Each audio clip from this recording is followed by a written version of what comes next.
कभी उसने नहीं सोचा कि ये मुसलमान है, ये हिंदू है, ये गुज्जर है, ये बकरवाल है, ये पहाड़ी है, या क्या है। वो ये सोचता था कि इसका दर्द क्या है, इसकी दर्द की दवा कैसे है। ये था वो खड़ा हो गया। आपको याद नहीं होगा क्योंकि कई जवान है। सबसे ज्यादा तहरीक अगर किसी ने उठाई कांग्रेस के बाद वो प्रोफेसर भीम सिंह थे। आवाज उठाते कि जुल्म जो कर रहे हो गलत, यहूदियों संभल जाओ, मुसीबत आएगी। ये थे प्रोफेसर भीम सिंह। मैं मस्जिद अक्सा में मुसलमान होकर नहीं पहुंच सका। प्रोफेसर भीम सिंह मस्जिद अक्सा में पहुंचे और वहां खड़े होकर अल्लाह की तरफ उसने अपनी गर्दन झुकाई और क्या मांगा। अपने लिए कुर्सी नहीं मांगी, मांगा तो मांगा कि हमारी अमन दे, हमारे देश में अमन दे, और यहां जो ये वतन जहां मैं हूं यहां अमन दे। ये था प्रोफेसर भीम सिंह।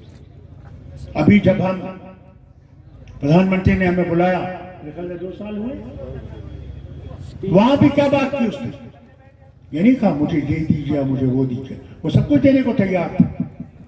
वो 10 करोड़ क्या 1000 करोड़ भी मांगते वो भी देने को तैयार था, मगर उसने अपना ईमान कभी बेचा नहीं।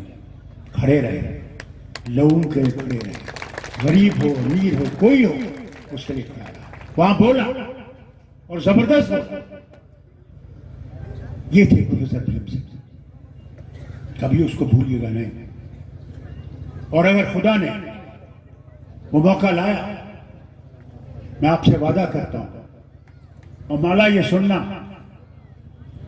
हमारी एकता में कभी भी कोई भी रुकावट नहीं आएगी।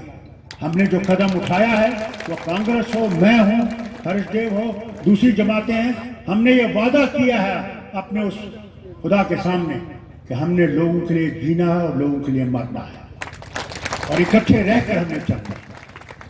और वो अगर वक्त आया तो भीम सिंह जी का, प्रोफेसर भीम सिंह का सबसे बेहतरीन मुजस्मा हम जम्मू में खड़ा करेंगे। तो लोग याद रखें इस आदमी को जिसने कुछ भी अपने लिए नहीं किया, उसके पास कुछ भी नहीं, यहां तक कि दवाई के पैसे भी उसके पास नहीं थे। और जो पेंशन आती थी उससे कुछ चलता था, कभी किसी से पैसा नहीं लिया। ये था आपका लीडर प्रोफेसर भीम सिंह। कभी ये नहीं सोचा कि जम्मू अलग है और कश्मीर अलग है या लद्दाख अलग है। हर वक्त तीनों इलाकों की आवाज इकट्ठे उठाई, हर वक्त इकट्ठे उठाई। इस जमात का ये सबसे बड़ी योगदान जो है वो ये है एकता। हम सब में आज इन्हें बड़ी तकलीफ की इन्होंने किया, मैं उस पर नहीं जाऊंगा ज्यादा, मगर ये जरूर कहूंगा इम्तिहान आने वाला है, इम्तिहान दूर नहीं रहेगा। पैसा इतना आएगा, मैं आपको क्या कहूं, पानी की तरह पैसा बहाया जाएगा। हमारी माओ बहनों को मंदिर मंदिर मंदिर की बात की जाएगी। हो सकता है राम जी का मंदिर भी उसी दिन उसका फीता काटेंगे कि आपको अगर नौकरी नहीं है, आपकी महंगाई आसमान पे जा रही है, वो भूल जाएं और ये सोचें कि राम के अगर कोई भगत हैं तो यही हैं और कोई नहीं है। मगर मैं आपको बताऊं, भगवान राम सिर्फ हिंदू का भगवान नहीं है, ये अपने दिमाग से निकालिए। भगवान राम हर एक के भगवान, वो मुसलमान हो, ईसाई हो, क्रिश्चियन, अमेरिकन हो, रूसी हो, जो मानने वाला, जिसे हम कहते हैं, हम अल्लाह को कहते हैं रब्बुल आलमीन, आलमों का रब। वो मुसलमानों का ही रब नहीं है, वो सबका रब है। और एक बहुत बुजुर्ग प्रोफेसर भी अभी गुजरे हैं पाकिस्तान में, उन्होंने कुरान शरीफ की 7 जिल्दों में उन्होंने तफसीर लिखी है। उस तफसीर में वो खुद बयान करते हैं मौलाना असरार, और उसमें कहते हैं वो कि तुम लोग ये याद रखो कि भगवान राम जो है वो भी अल्लाह की तरफ से ही भेजे गए हैं लोगों को सही रास्ता दिखाने के लिए।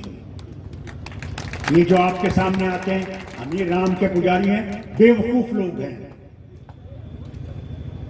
ये राम को बेचना चाहते हैं। इन्हें राम से कोई मोहब्बत नहीं है, इन्हें हुकूमत से मोहब्बत है। इसलिए बहनों, मैं आपसे कहना चाहता हूं कि बहनों के पास आप पहुंचती हैं, मर्द नहीं पहुंच सकता। मैं आपसे अपील करता हूं, हर गांव में जाइए, उनसे कहिए कि ये जो नफरत का बीज बो रहा है, इस बीज को हमने खत्म करना है। आज आपका बच्चा है, उसका क्या होगा कल उसका? मां बताओ मुझे, ख्वाब देखो, सबसे बड़े दिए जलाए गए वाराणसी में, दुनिया में मशहूर हुआ। आपने देखा हमारी माओ बहनों किस तरह वो तेल उससे निकाल रही थी। लोगों ने उनसे पूछा, ये जो मीडिया वाले हैं, ये क्या कर रही हो? उन्होंने कहा, देखिए भगवान को ये जरूरत नहीं है, हम लोग अपने घर के लिए तेल ले जा रहे हैं कि हो सकता है हम अपने बच्चों को इससे कुछ खाना खिला सकें। यह हाल था। हर तरफ से लोग बेजार। अभी जैसे हर्षदेव ने कहा, हमारे बच्चों को इम्तिहान के लिए उनने एक ऐसी जमात को लाया जो ब्लैक लिस्टेड है। बच्चियां और बच्चे निकले, शोर किया, उन पे लाठियां बरसाई गई। मगर जब बच्चों की ताकत इकट्ठी हुई, इनको वो फैसला वापस लेना पड़ा। ये है आपकी ताकत, और ये ताकत उस वोट में है। कभी मत भूलो,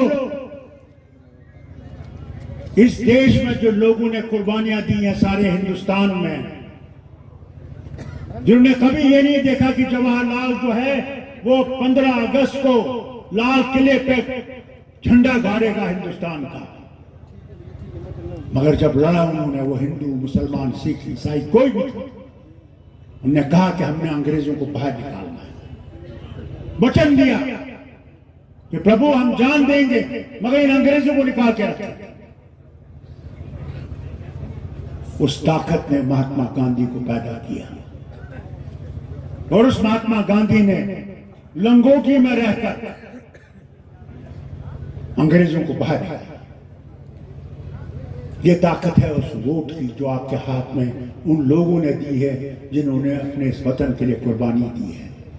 कभी ये मत समझिए जब आप वो बटन दबा रहे हैं, उन शहीदों को मत भूलिए जिनने ये आपको ताकत दी है कि आप हुकूमत से लोगों को गिरा सकते हैं और लोगों के हाथ में हुकूमत दे सकते हैं। ये आपकी ताकत है। इस ताकत को ये कम करना चाहते हैं। इसे बहनों आपसे कहता हूं, मर्दों से क्या कहूं, ये तो बहुत कम वोट भी डालते हैं। बहनें मैंने देखी हैं हर जगह खड़ी हो, 12-12 घंटे खड़ी हो। मर्दों से भी कहूंगा, आज आपको फैसला करना है, आप गुलाम रहना चाहते हैं या अपने हक के लिए मरना चाहते हैं। वो उस दिन आएगा जब वो वोट की मशीन आएगी। अल्लाह से भी कहता हूं और इनसे भी कहता हूं, इनके वर्कर से कहता हूं, छोटे जवानों से, उस मशीन को देखना, कहीं ये ना हो तुम हाथ का वोट डालो या पैंथर का वोट डालो या नेशनल का वोट डालो, हल्का, वहां फूल का वोट निकलता है। उस मशीन में ऐसा भी किया गया है, ये हमने खुद देखा है। जब ये मशीन पहली दफा आई, मैं वजीर आला था, तो मेरे वजीर थे एजुकेशन शफी साहब, उन्होंने इलेक्शन कमीशन के साथ उनसे कहा इसमें चोरी हो सकती है। तो इलेक्शन कमीशन का आदमी हैरान हो गया। उससे फिर पूछा क्या हो सकती है? हाँ हो सकती है। जो आदमी वहां बैठा है वो इसमें चोरी कर सकता है। भाइयों, मैंने खुद देखा, खुद वजीर आला होके मैंने देखा। डोडा के गांव में गया, हेलीकॉप्टर से उतरा, मैंने देखा वहां कोई भी आदमी नहीं है। मैंने कहा ये क्या हो गया, ये वोटें दे रहे हैं। मालूम हुआ, मैंने कहा अच्छा चलो आगे चलते हैं, वहां दुकान है उसमें थोड़ी सी चाय पी। मैं पहुंचा वहां, वो दुकानदार और उसकी बीवी इस तरह घबराई हुई थी कि मुझे देख के उनको तो मैं समझता हूँ होश हवास हो गए थे। मैंने कहा बैठो मुझे चाय का एक प्याला पिला दो। खामोशी से मैंने उनसे पूछा ये लोग कहाँ गए।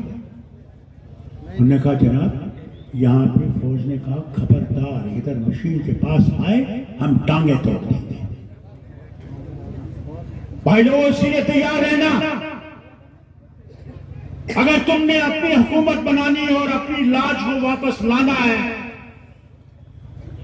तो फिर अपनी जान को भी अगर कुर्बान करना पड़े वो भी नहीं छूटना। मौत याद रखना, मौत और हयात जिंदगी उसके पास है।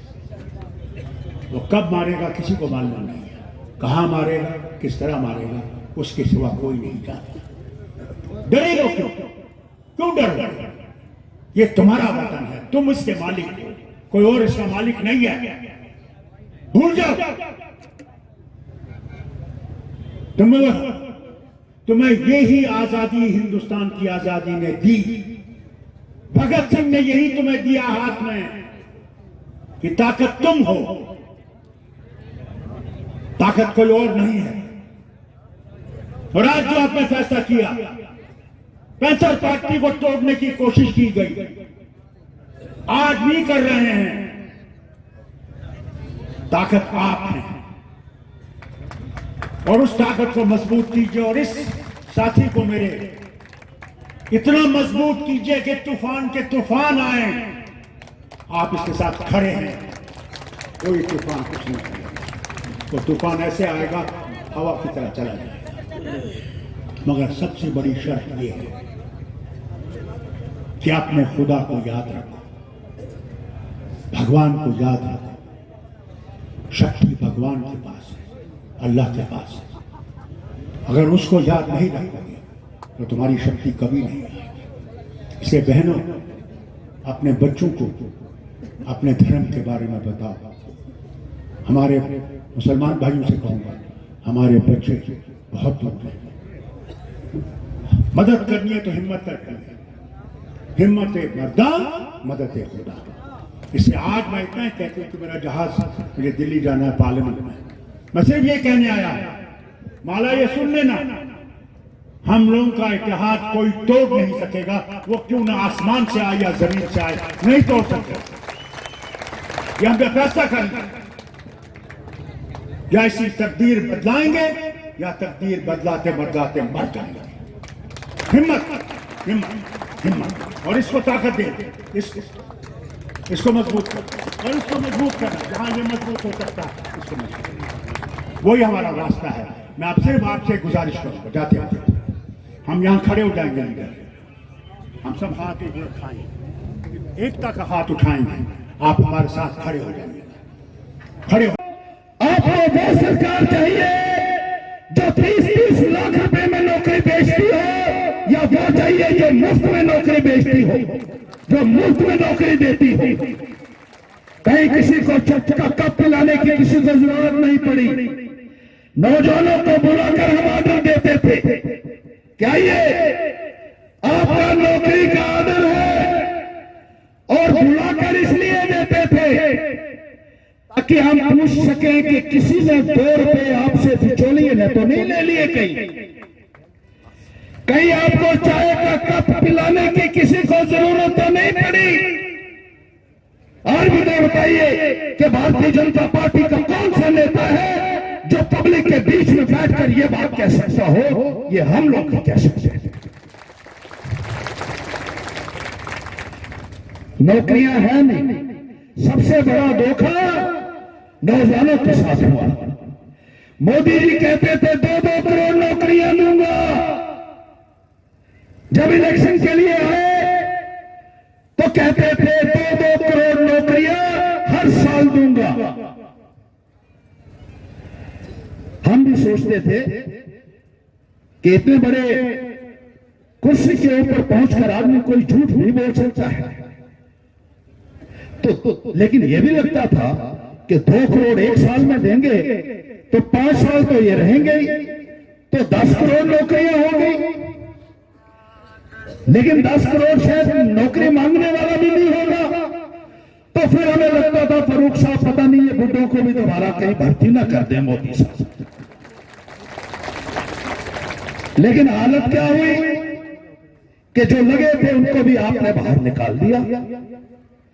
कितने ही हमारे नौजवान बाहर निकल गए नौकरियों से भारतीय जनता पार्टी की सरकार में। जो नौकरियां खाली थी, इसी सरकार ने फैसला लिया कि उनको दोबारा भरा नहीं जाएगा, उनको फ्रीज कर दिया, खत्म कर दिया नौकरियों को ही। आज नौजवान सड़कों के ऊपर है। आज एक मायूसी का आलम है हर जगह। आज जो वालिदान अपने बच्चे को पढ़ाता है, उसकी सबसे बड़ी यही एक उम्मीद रहती है कि मैं मुश्किल से अपने बच्चे को पढ़ा रहा हूं, इसका कुछ ना कुछ बन जाए। लेकिन यहां इतनी पढ़ाई करने के बावजूद भी आज पीएचडी के बच्चे, एमफिल के, एमए, डबल एमए, वो सड़कों के ऊपर बैठे हुए हैं। इसका जवाब कौन देगा? क्या उनको जवाब नहीं देना? जो स्टेज के ऊपर बैठकर बड़ी बड़ी तकरीरें करते थे 2-2 करोड़ नौकरियां देने की, और जब सत्ता में आ गए तो जैसे रमन भल्ला जी ने कहा, कहते हैं पकौड़े बेचो आप। एक भाई साहब अभी जो मेंबर पार्लियामेंट बने, वो कहते हैं कचरा बेचो। वो कचरा बेचने की बात कर रहे हैं, आपने देखा होगा अखबारों में। अब हमें पढ़ाई लिखाई करने के बाद पकौड़े और कचरा बेचना है भारतीय जनता पार्टी की सरकार में। ये उपदेश हमें दिया जा रहा है उन नेताओं से जिनको हमने वोट देकर जिताया, बनाया। सरकार एक मां की तरह होती है। अपने बच्चे का दर्द महसूस करो और उसके ऊपर मरहम लगाए। आप नौकरियां तो दे नहीं सके, लेकिन जो हमारे पास था वो भी हमसे छीना जा रहा है। हमारी जमीनें छीनी जा रही हैं, हमारे मकानों के ऊपर बुलडोजर लगाए जा रहे हैं। ये थोड़ी देर के लिए खाना बंद कर दे भाई, मेरी गुजारिश है सबसे। डॉक्टर साहब को सुनना है आपने पहले। जो हमारे पास था उसके ऊपर भी बुलडोजर लगा रहे हैं। नए नए कानून बनते हैं, रात को कानून बनता है, सुबह लागू हो जाता है। आम आदमी के जज्बात की कोई कदर नहीं है। फिर ऐसी सरकार क्या करनी है? हमको फैसला हमको करना है, आप लोगों को करना है, और हम खड़े हैं आपके साथ। आपके साथ कंधे से कंधा मिलाकर ये लड़ाई लड़ेंगे, पूरी शिद्दत के साथ लड़ेंगे, ताकि हमारे लोगों को इंसाफ मिल सके, उनका हक मिल सके। हिंदुस्तान की जितनी धरोहरें थी ये सरकार एक एक करके बेच रही है, और अब हमारी जमीनें भी इनको रास नहीं आई। हमारी जमीनें भी हमसे छीनी जा रही हैं। गर्दौरियां कट्टी ले दिया, सारंगियां, पता ना उनसे गर्दौरियां कट्टी ले दिया। हमारे गुज्जर बकरवाल भाई, हमारे गद्दी भाई, हमारे जो गरीब लोग हैं जो पहाड़ी इलाकों में रहते हैं, मैं गया एक बार अक्सर, वहां एक परिवार 5 लोगों का आ गया और वो रोने लगा, कहने लगा हमारे पास ये 2 ही लींद्रू बोलते हैं उनको, लींद्रू मतलब कोई 1 कनाल जगह होगी, 1-1.5 कनाल, यही है। इसी के ऊपर हमने अपनी झोंपड़ी बनाई है और इसी में खेती बाड़ी करके हम अपने परिवार का पालन पोषण करते हैं। अब इसकी गिरदौरी कट गई है और कह रहे हैं कि आप इसको खाली करना है। इतनी ज्यादती, आपको कोई एहसास ही नहीं है। मैंने लेफ्टिनेंट गवर्नर महोदय के वहां झंडा लेकर, वो कहने लगे झंडा लेकर नहीं आ सकते। मैंने कहा झंडा लेकर मुझे कोई दुनिया की ताकत नहीं रोक सकती कहीं भी जाने से।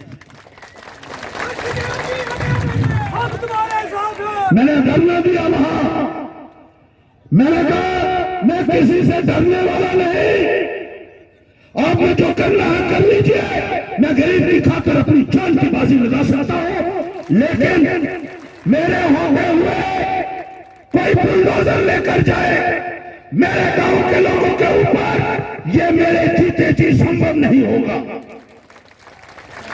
बुलडोजर को अपना रास्ता बदलना पड़ा, बुलडोजर हमने घुसने नहीं दिया यहां, और सबको हमने कहा कि जो मकान बना के देने की बात करते थे, आज वो बुलडोजर लेकर आपके दरवाजे पे आ गए हैं। क्या उनका आपका घर उनको पसंद नहीं आ रहा है?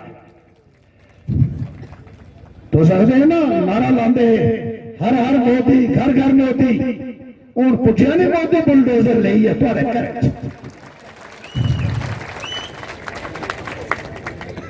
हमें समझना होगा हमारे साथ हो क्या रहा है।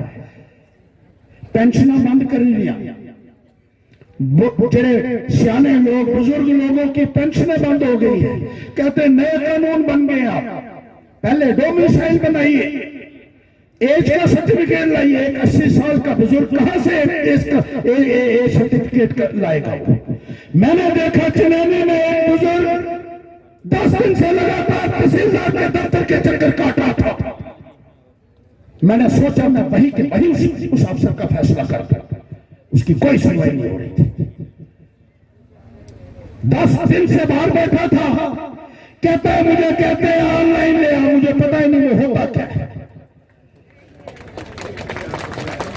मुझे कहते हैं डोमिसाइल ले आओ, तो डोमिसाइल बनाना भी उसी ने है, लेकिन कहते हैं ऑनलाइन अप्लाई करेगा तो डोमिसाइल बनेगा। इतना अत्याचार, इतना जुल्म। कहां वो जो बैठे हुए हैं दिल्ली के अंदर एसी रूम से कानून चलाने वाले, वो हमारे लोगों का दर्द कभी महसूस नहीं कर सकते हैं, और जो गरीब का दर्द महसूस नहीं कर सकता है उसको मैं लीडर नहीं मानता हूं, उसको नुमाइंदगी करने का कोई अधिकार नहीं है। गरीब के लिए पैंथर्स पार्टी कोई भी कुर्बानी दे सकती है। जब हमारे मजदूर बाहर फंस गए, मैं 14 दिन तक धरने पे बैठा रहा 45 डिग्री में। मैंने कहा जब तक मेरा एक मजदूर भाई नहीं पहुंच जाएगा वापस, तब तक हर स्टेट नहीं उठेगा।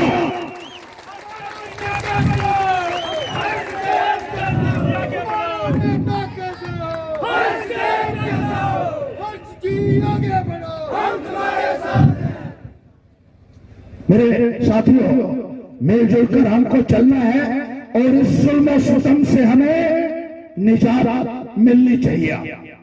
डॉक्टर साहब इसलिए कहता हूं, एक बड़ा अच्छा इनिशिएटिव है सब मिलकर चलने का। सवाल कोई सत्ता का नहीं, कुर्सी का नहीं है, सवाल इंसाफ का है, सवाल हक का है, और इन गरीबों को हक मिलना चाहिए, उनका इंसाफ मिलना चाहिए। इनकी जमीनों के ऊपर जो बुरी नजर डालेगा उसकी आंखें नोच लेंगे हमारे साथी, ये याद रखना। 60 साल से 70 साल से 100 साल से हमारे गांव के लोगों ने अपने नवातोड़ बनाए, उसको काशिश के काबिल बनाया। बुजुर्गों का लहू गिरा होगा उस जमीन के ऊपर जिसको मोदी सरकार खाली कराना चाहती है। ये इस किस्म का अत्याचार बर्दाश्त नहीं होगा। आपको तैयार रहना है अपने लिए, अपने हक के लिए। हम आपके साथ खड़े हैं। क्या आप लड़ाई लड़ने के लिए तैयार हैं? सारे के हाथ खड़े नहीं हो रहे। तैयार है, तैयार है।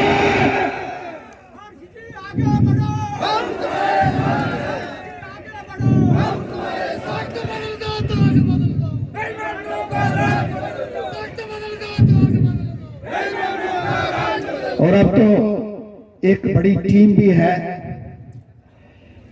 सारे मिलकर चल रहे हैं। ये बड़ा अच्छी, मैं आपको कहता हूं कि मेरी जब बाकी भी कुछ जर्नलिस्ट से बात हो रही थी तो दिल्ली के बारे में बात कर रहे थे, क्या फैसला हुआ? हमने कहा हमने बात की है। तो कहते हैं नहीं, सबसे बड़ी बात यह है कि एक यूनानिमिटी बनना जो बहुत जरूरी था वो मुमकिन हो पाया। इकट्ठा होकर जब आप आवाज उठाएंगे, हमारी रियासत हमसे छिन गई और कोई आदमी नहीं बोलने के लिए तैयार था। हम तो दीवारों के साथ टक्कर मारते रहे। हमें चिंता नहीं कि हमारा सिर फटे ना फट जाएगा, लेकिन दीवार एक दिन तोड़ के रहेंगे हम। ये हमारा डिटर्मिनेशन है। वो अगर पक्की दीवार है तो हमारा सर भी जो है ये भी तब तक नहीं फटेगा जब तक हम उस दीवार को गिरा ना दें। रियासत हमसे छीन 75 लाख में लोगों ने इकट्ठा करके, महाराजा जब थे ये रियासत ली, 200 साल पुरानी रियासत, और भारतीय जनता पार्टी इसको डिमोट करती ये कहती है कि अब आप तालियां बजाइए, अब आप ढोल बजाइए। और कुछ लोग जो हैं वो उनके साथ चल के वो ढोल बजाना शुरू हो जाते हैं। हमारा कुछ छिन रहा है और वो उसकी सेलिब्रेशन कर रहे हैं। जमहूरियत से हमको वंचित कर दिया। कई साल हो गए जमहूरी निजाम नहीं। जम्मू कश्मीर के अंदर कितना बड़ा एक विश्वासघात है संविधान के साथ, जमहूरियत के साथ। लोगों को चुनी हुई सरकार चाहिए जिसके पास वो दिन को, रात को, सुबह शाम पूछ सके। लेकिन ये बाहर से आए हुए जो बाबू है, कोई बिहार से, कोई यूपी से, इनको लोगों के साथ कोई लेना देना नहीं है। ना कोई लोगों के साथ मिलता है, ना आपकी बिजली की चिंता, ना पानी की चिंता। मैं देखता हूं हमारी माताएं बहनें गांव में सर के ऊपर बर्तन उठाकर 15-15 किलोमीटर पैदल चल के पानी लाती हैं। आज जब बाकी मुल्कों में वो हुकूमतें अपने लोगों को मंगल ग्रह पर बसाने की बात कर रहे हो और अब हमें पीने का पानी नहीं है। अभी टीवी के ऊपर बड़े बड़े ऐलान होते हैं। मेरे साथियों, टीवी भी ज्यादा मत दिखा करो। टीवी दिखना थोड़ा घटाओ, क्योंकि ओदे च भी जरा है वो भी मोदी साहब का प्रचार होता और कोई काम नहीं होता है। हकीकत को पहचानो, हमारे साथ क्या हो रहा है, हमें क्या हासिल हो रहा है, जमीन के ऊपर क्या हासिल हो रहा है, ये देखने की जरूरत है। तो मैं ज्यादा टाइम नहीं लूंगा, मुझे लगता है लोगों को भूख भी लगी है। तो मैं शुक्रिया अदा करता हूं आप सबका, और डॉक्टर साहब, रमन भल्ला जी और जितने भी हमारे साथी आज आए हैं, सारी टीम का मैं दिल की गहराइयों से स्वागत भी करता हूं और शुक्रिया भी अदा करता हूं। और आप सबका बहुत बहुत शुक्रिया। जय हिंद। मगर जुल्म की हुकूमत नहीं चल सकती, जालिम की नहीं चल सकती। ये कुछ दिन है, ये बर्दाश्त कर लो, इंशाल्लाह सब ठीक हो जाएगा, कुछ नहीं रहेगा। वही पुराना जो है उसी में आप लोग उसी जमाने में जाओगे। मगर एक मेरी इंतजा है कि आप सब लोग मिलके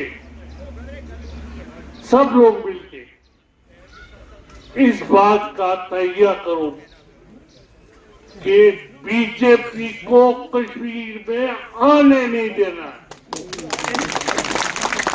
जब नहीं आएगी, और ये भी आपको यकीन करो जम्मू में भी नहीं है, वो अक्का दुक्का रह गई है। ये गवर्नर इन्हीं के पीछे पड़ा है। किनके? बीजेपी के, हमारे पीछे नहीं पड़ा है। वो ऐसा करता है, उसे किसी लायक नहीं रखा इनको। वो आर्डर निकालता है किसी दिन टैक्स का, किसी दिन जमीनों का, किसी दिन कुछ का।